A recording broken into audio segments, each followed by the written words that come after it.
Collegeboy Jesse, Yeah, man. welcome to Punchin TV. Thanks for having me. How you been? Um, I cool, you know what I mean? Unless, you know what I mean, COVID happened.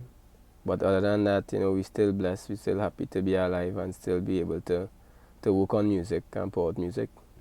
Well, for a lot of people who don't know, I don't know how much people catch on by now, but you actually is the Groovy Monarch champion, right? Yeah. Well, I have to say international because it's not a local show. Yeah. No.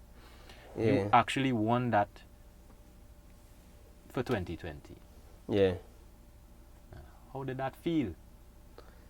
I mean, just like anything else, anybody who would win a title like that, you feel good about it. You feel good about yourself, about what you accomplish, and that is basically it. You know, of course, our objective was for people to be more aware of who Collegeboy Jesse is. We decided to take the stage, the Soca Monarch stage, and you know, winning the title give people a better idea of who Collegeboy Jesse is. So, I feel good about it. I feel good that now, you know, we could put out music and people looking forward to hear more music from the artists. And yeah. No, you actually was working your way to win this competition from years before. I would say so. We never had in mind entering a competition to say we're going to win a competition. I was on a program of development as an artist and a songwriter and a performer. And throughout, it's like, how many years, boy? I've been releasing music since 2009. But my life takes so much different directions in regards to the things that I do, as being a student in university and being an athlete, you know, playing football at the highest level, and then hanging up the boots and graduating from school and then focusing all on music. That is where the program started in regards to becoming a professional artist, you know, the best that I can. And it just so happened we reached this stage, you know, where we wanted people to know more about who I am, and Soca Monarch provided that opportunity, and we won the title. So it was preparation for being great, and I guess the stage showed that we were the best on the night. And with development actually worked throughout the years. Yeah.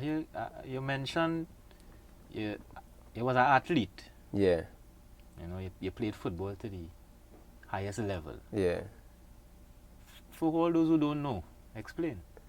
I played for Trinidad and Tobago national senior team in 2010, coached by Russell Atapi. I was able to travel the world, you know, the region, and also travel as far as Chile in the World Cup year. We played against Chile, their last warm-up game before the World Cup in 2010, and I was a part of that team.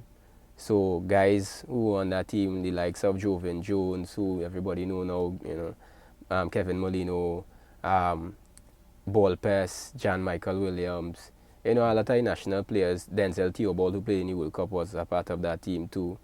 And I was a student in UTT, and the only student on the team. And well, that is how Collegeboy came about. For those who don't know, the nickname came about being the only student on the team. The players would call me Collegeboy. And even during that time, I was releasing music, so I just decided to keep the name and, you know, call it Collegeboy Jesse for the music releases. So yeah, I had my time, you know, playing football at the highest level, and then I got injured, and that is where the whole focus shifted to put more energies behind music. You mentioned a lot of players that you was, you know, your teammates. Yeah. You're still close to these guys? Yeah, of course. Them fellas, I'm real proud, boy. I mean, and some people could actually see it on the social media. They would be sharing up my music. You know, Joven and Kevin Molino and John Michael Williams, you know, who goalkeep for us for all these years. John and I were real close. Clyde Leon, who was the captain of the team then, we actually went to primary school together, and he was a senior man on the team. So when I was selected, you know, he always had that big brother role. And Clyde Leon actually played a very instrumental role in I creating the Happy song. And people don't know that. So actually having a brotherhood with a football teammate, and now he said, you know what, why you don't link up with Ghostwriters? Because Ghostwriters played for the national team too. But he didn't play in my time, but he played before my time. And we link up. So Clyde was the one to say link up with Ghostwriters. And we teamed up and we created the Happy Song. So yeah, I have a good relationship with the guys on the national team, and they're proud of what I do, and of course I'm very proud of where their career is going right now too. So yeah. Alright, so from footballer to artist. Now, you're not a small artist no more. Yeah. Because you won a very prestigious award. Right? But being an artist, and for those who don't know, you are married, right? Yeah. How does that work out? How does it work out? A lot of young artists like myself, we try to keep business and private affairs private. You know what I mean? And when I got married, it was a question of how do you balance life of dedicating your life towards the art form, music, and then having that balance in your private affairs of being married, because the commitment is just as serious. Music consumes our life. The time that we put towards the music side of things is the same time that your family would want from you, the responsibility that is. So it's been something that's challenging for me, and it's been a blessing also, because at the end of the day, two heads better than one. So where I would fall short, I feel blessed to have a partner that would, help in that direction, in giving me advice in developing and supporting my dreams and my goals. So that is the next side of it. A lot of people, I would say, how to say it, boy, I guess are fortunate, because relationships could be, there's some selfishness too in relationships, where your partner would want all of you. You know what I mean? Yeah. They want all of you, and you would have to not be able to perform specific duties that your job might ask for, like with music. Look, I here in studio now, and I live in studio. It had times that my wife would, hardly see me and she allowed me to do it because she understands it, and I guess it's because of her background. Her background allow her to be understanding to what I choose as a profession. So marriage has been a blessing. I mean, Soca Monarch on a whole, she is very good in logistics, and I was able to have somebody on my team who is, I would say, the best in the region, because she does logistics for the CPL. And it's a big tournament, and she have a big responsibility, and she was able to contribute her expertise into preparing me for that stage. So yeah, I count that blessing having somebody like that on my team. Now, when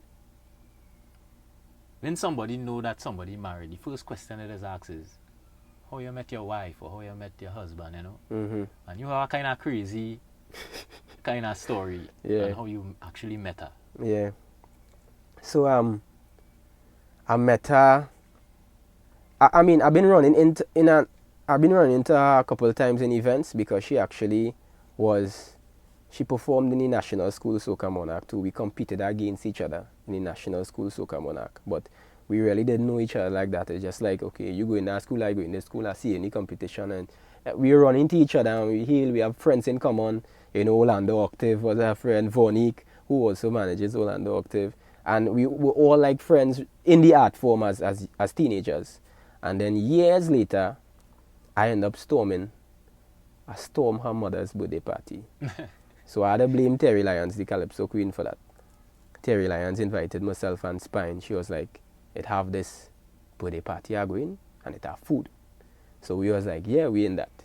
So we went to the birthday party, and that is where, I saw her in a different element, and, the attraction started from there.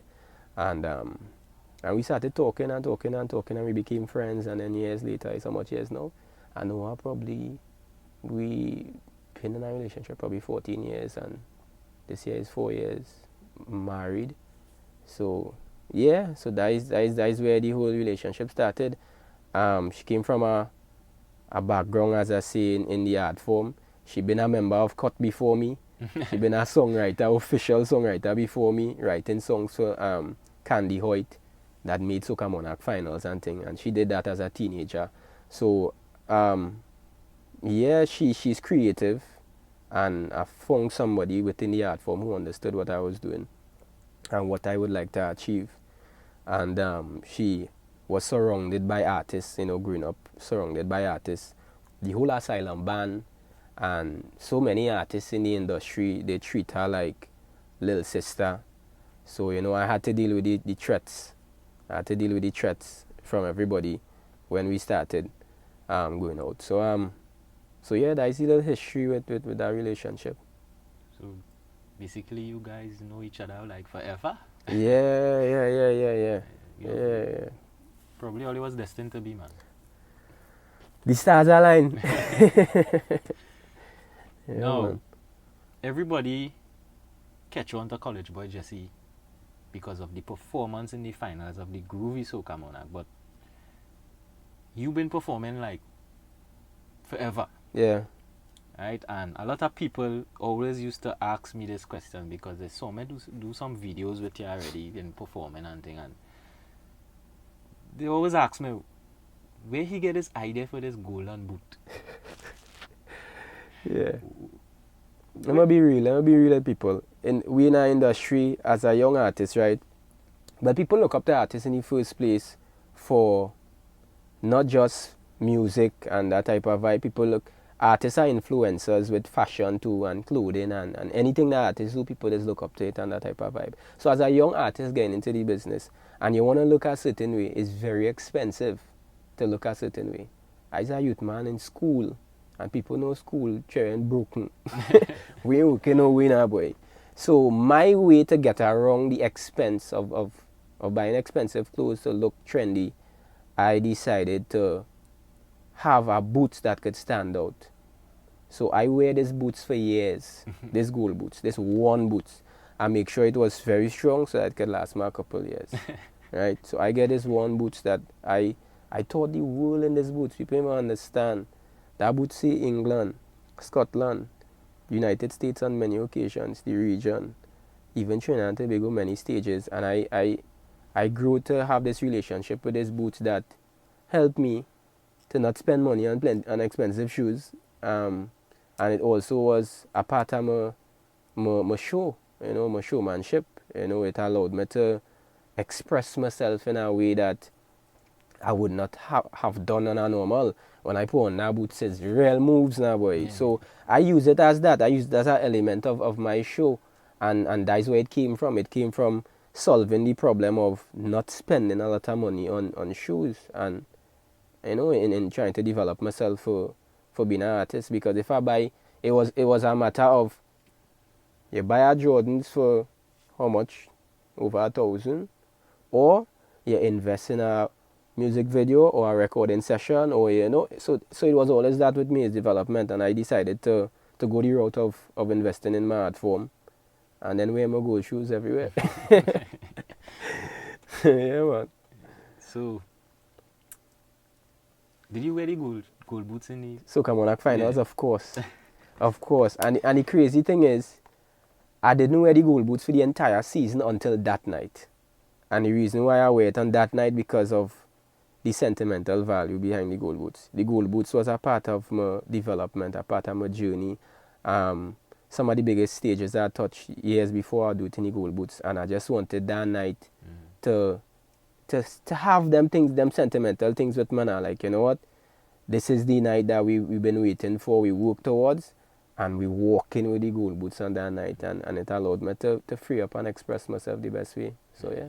So when you was actually changing your kits, Yeah. you had a part of your performance is coming out in different kits and things. Yeah. Boots was changing too. Nah, the boots stay the same. The boots stay the same. Okay, yeah, that would have been a real scene. Change our shoes so quick. No, I remember watching that finals. I was actually at work, so we have a little TV on work and thing. And then Yeah. I watched that finals, and it is all the critics on Facebook, oh God, he this and he that and this Yeah, one, this yeah, and he can't sing how he singing so and you know. But your performance, as I could remember, it was, I mean, nobody's perfect, but it was very close. yeah, You know, you put on a show, you actually had people tune into what they was doing, yeah, right? But after the results came out, yeah, you still get a kind of fight, yeah, you know? And one person in particular is a fellow artist.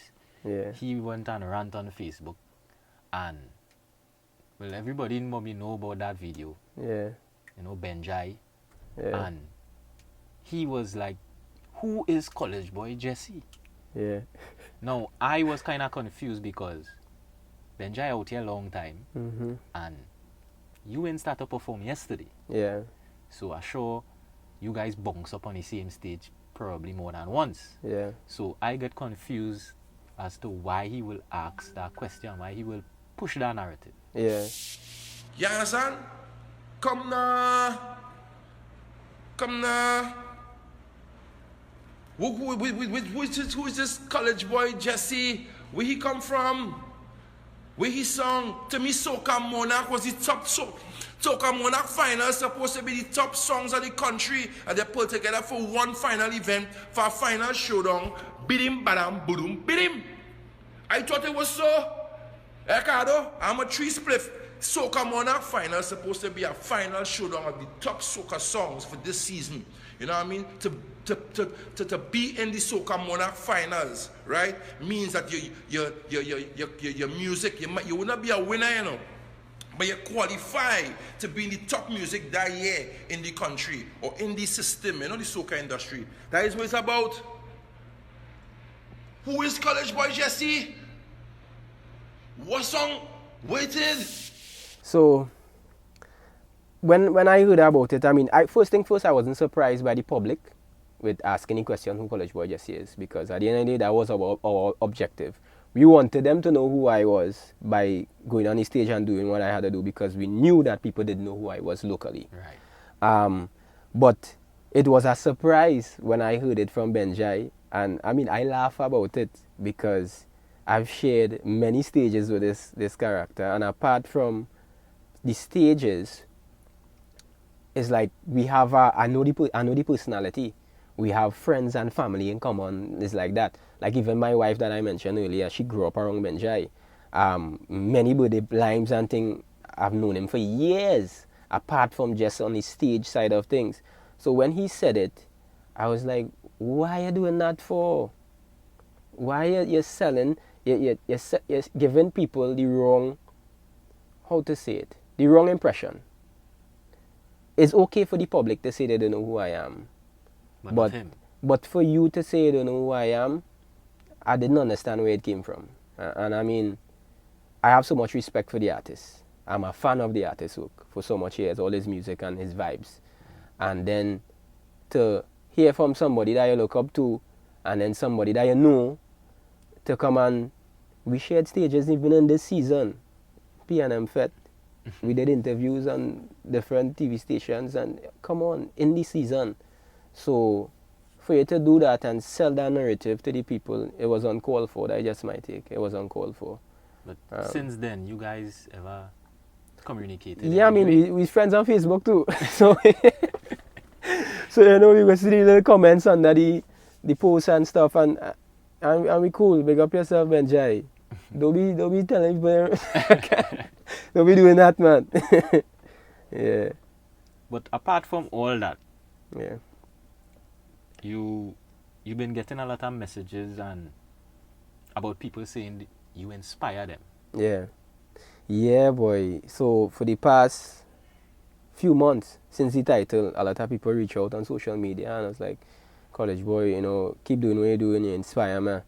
And the question is, I don't know what I do to inspire them. I don't know if it is you're seeing Collegeboy Jesse winning a title, Collegeboy Jesse being a young artist with his first attempt winning the title of Soca Monarch. If that is what inspired them to to say, okay, maybe I could start writing a song and be an artist tomorrow, and then I could do the same.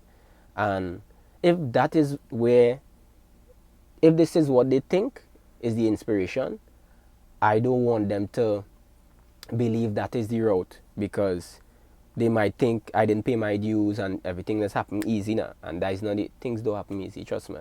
Because as you know mentioned, is years I've been developing myself Well, I think to I do this. believe the people who actually get inspired is who actually know you're not around just the other day and you didn't give up. And I hope that is the narrative, because that's the way it should be. Is because I was inspired by somebody who didn't give up too, and that is what keep me going every year. Because I had many chances, many times where I could say, but I don't know this thing. I had many frustrating moments in this art form where you're releasing music every year, you're promoting yourself, and it's nothing. And then you decide to sell the songs that you write, and the songs that you write blow up. It's big songs, but then your own songs now not get any love that you would like. So it had times like that I wanted to lock off the whole thing too and say, nah boy, this thing you're fighting, them DJs, them has something personal against me, or people have something personal against me. So why you're choosing these songs that I'm writing and then you're judging my songs that I sing differently now? So I had many moments of giving up, and I was inspired by a classmate in primary school who represented Trinidad in 2 Olympics. Her name is Rhea Thomas. She's a sprinter. She represented us in 2 Olympics, and in primary school she was not the fastest. She was on relay teams and she would run the slowest leg on the relay team because she was not the fastest on the relay team. But in all the kids in primary school, she was the one that stuck with track and field, and she was the one that represented us at the highest level in the Olympics. So that was the inspiration for me, that keep at it, boy. You're going to have a lot of things that are going to tell you to stop. And people going on, like, I had friends too in the industry that who were artists and decided to take the part of producing, dancing, being videographers, being songwriters, different aspects in the industry, and they turn away from being artists because of some of the challenges that they face as being artists. And I just had the drive of, this is what I love, and whatever challenge come, I ready to, take the challenge and overcome it. And that's just life. So if they seen it like that, if they are inspired by me by sticking with it, they're onto something. And I would advise everybody, stick with it, boy. Stick with what you love and work hard, and your day gonna come eventually. So yeah. So apart from inspiring people, you have a strong support system. Yeah. To me, one of your main support system is your brother. Yeah. Everybody know him as Spine in the industry, and he's responsible for a lot of soca hits. There's always hear him saying he's a soca or die man. Yeah. That relationship, brother, artist, producer relationship. Yeah. How that does go?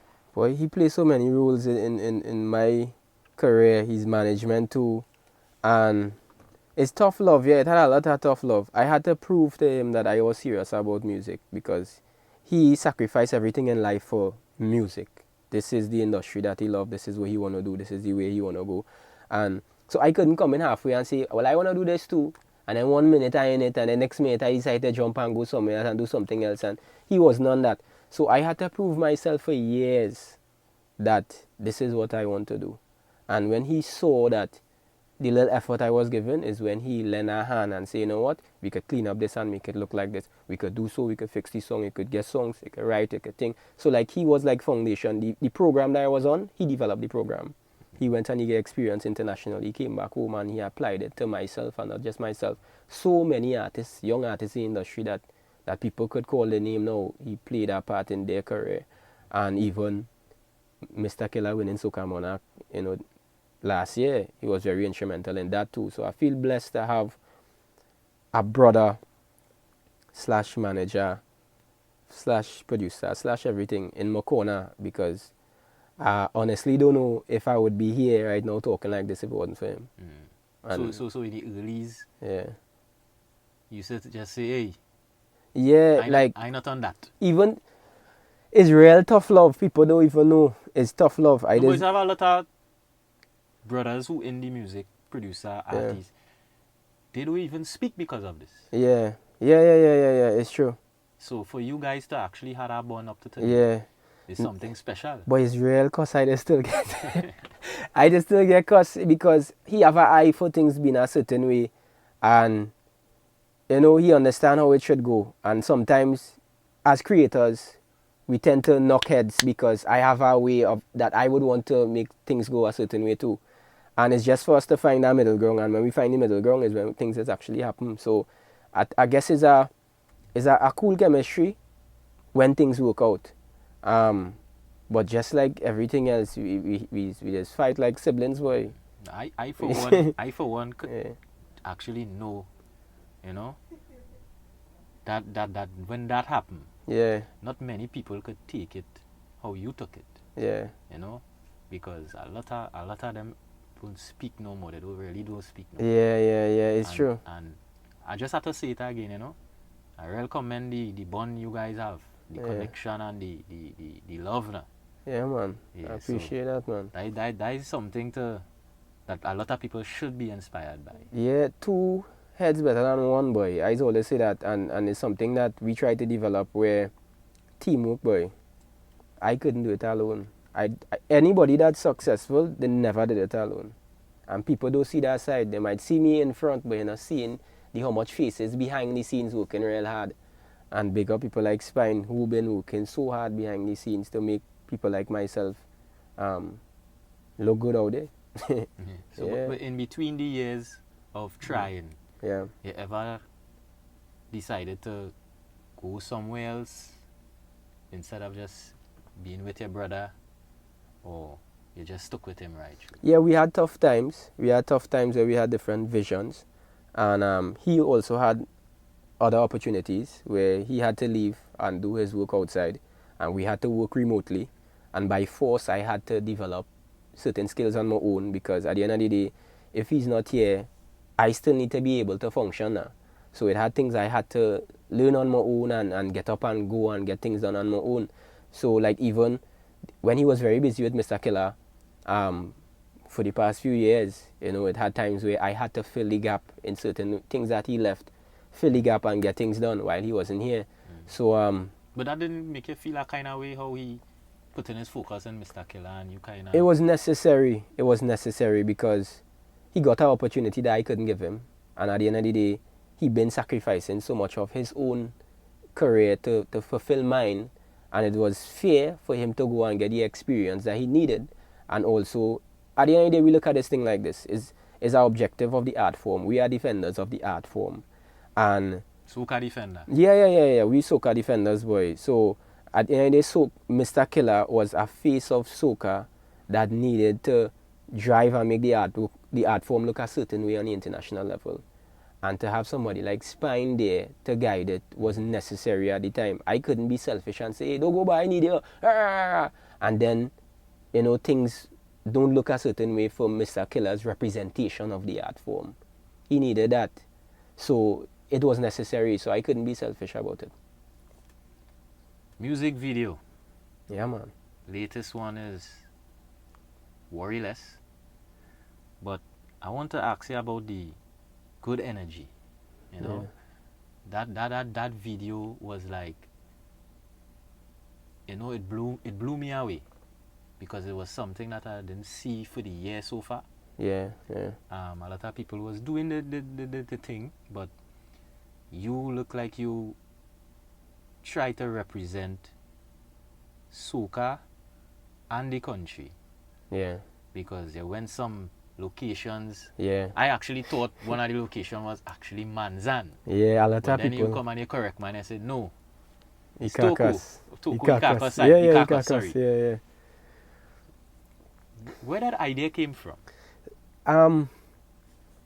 I try to share a part of me with, apart from just the music, but the visual side of things. I just try to share a part of me. For people who know me as a real patriot of Trinidad and Tobago, our people, our culture, and I feel like tourism don't do enough. That is what I feel. Tourism in ministry don't do enough. So as an entertainer and as a patriot of our place, I try to do it with my music and music videos. So I try to highlight how beautiful Trinidad is. Not just Tobago. Tobago is sold as the tourism side of things. But there are aspects of Trinidad that needs to be seen and experienced. So we did it with the Happy song. We went in Port of Spain on a random Friday and we show people what happiness looks like in the capital of Trinidad and Tobago, the Happy Nation. And so people were like, wait, I see people talking about tongue looking so good, I feel it, and it's the same tongue that we see every day, but we don't appreciate certain things. So we try to show it visually and remind people how blessed we are, and it's the same thing with the good energy. Places like Ikakas, that was the first time I went to Ikakas, and that's what I wanted to do. I wanted to see places and document it for the rest of the world to see how beautiful this place is, especially during COVID. So when borders open and things open up, the world now who looking in would say, hey, I want to visit that place. So I hear you mention COVID, and seeing that you won a title just for Carnival a couple of months ago. We know any artist that won a title, they will be touring the world like crazy, no rest. And then COVID came. Yeah. Did that play with your mind in any way? For sure, because at the end of the day, this is what we do full time. And to know that the entertainment industry basically shut down halfway, you could say. We're not allowed to perform in live shows and that type of thing. So it affected me, because at the end of the day, you're studying where your next dollar coming from. You had to live, you had to eat. So COVID affected us financially. It affected me in regards to building a closer relationship with the new fans that I would have received from the title. So it affected that, building that relationship with fans around the world, being able to share the happy song and happy music and good vibes and connecting with new people and new opportunities. That affected a whole year of touring. So now, what also happened, I mean, at the end of the day, is a blessing in disguise, because it provided an opportunity for me to use the time to sharpen up on skills, new skills in regards to music and other skills that I felt that I needed to do. It slowed down things a little bit so that we could appreciate time with family. And it also provided an opportunity for me to get an endorsement with a brand that I actually enjoy, something that I would drink all the time, Caribbean Cool. So it built that relationship with the Collegeboy brand and Caribbean Cool, which is a blessing. It provided virtual shows now for us performing virtually, for us communicating with our fans a lot more now through social media by force. Now, how the differences feel with the virtual and live? I don't like it. I being real, I don't like it. It's not my favorite thing to do, because I develop off of dealing with people, like performing and dealing with people. People I could see their emotion and thing. Even if it's 5 people in a show, I learn to perform with little bit of people in a party and then big crowd. And to now perform for a phone or perform for 2 cameras is not the same now, boy. The energy is not the same. It's like I could barely even. It's not the same. I don't enjoy it. I'm looking forward for when things back to normal. But in the meantime, it's something that we have to adapt to. And music is what I love and what I enjoy, and I had to find a way to enjoy that too. So so that is just it.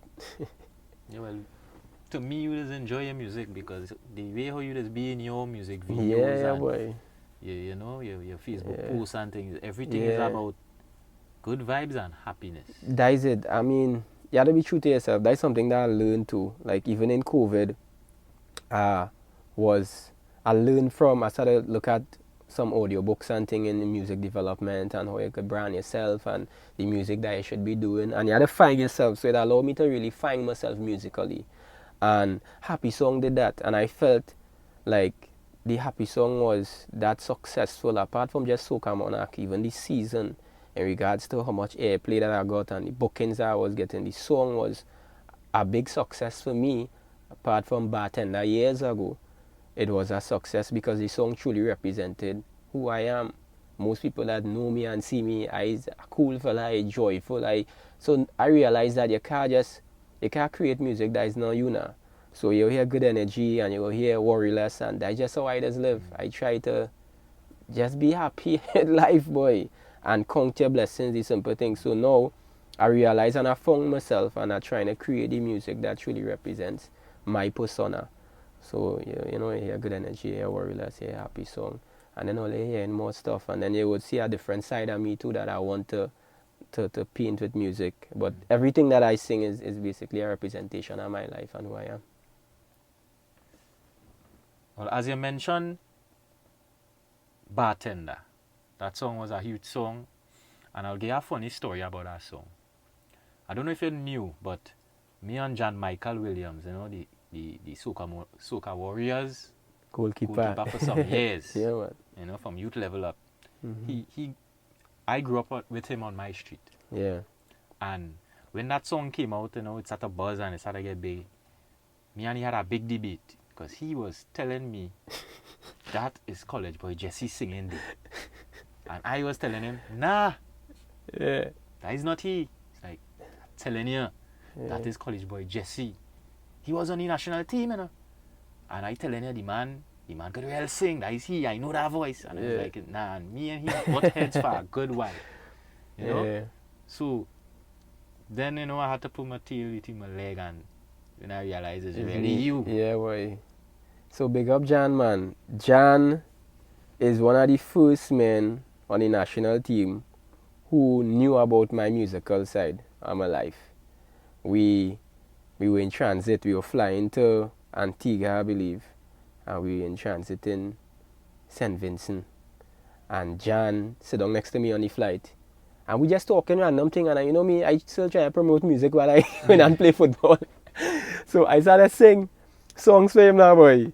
What is the song I was singing, boy? It was a power song that I wrote. I never even released the song. And January chin him up to it. He say, yeah, that hard, that hard. That is exactly the person you're talking about. Yeah. I could attest that. Yeah, man, that hard, boy, that real hard. So he's a man always knew that side of me, the music side of things, and always supportive. So when I actually started to go heavy with the music, always get that support from Jan, boy. So big up Jan. So I know why he would have kind of banter with you in that type of way, because it's like, I know that man, that is a man tune. We've been like that for since he high. Yeah, man. If he think he right and I think I right, we going down die hard. Boy. Yeah. Well, this basically comes like the end of the interview. Well, basically it's not really an interview, it's like a conversation. Yeah, man. Anything you would like to say randomly?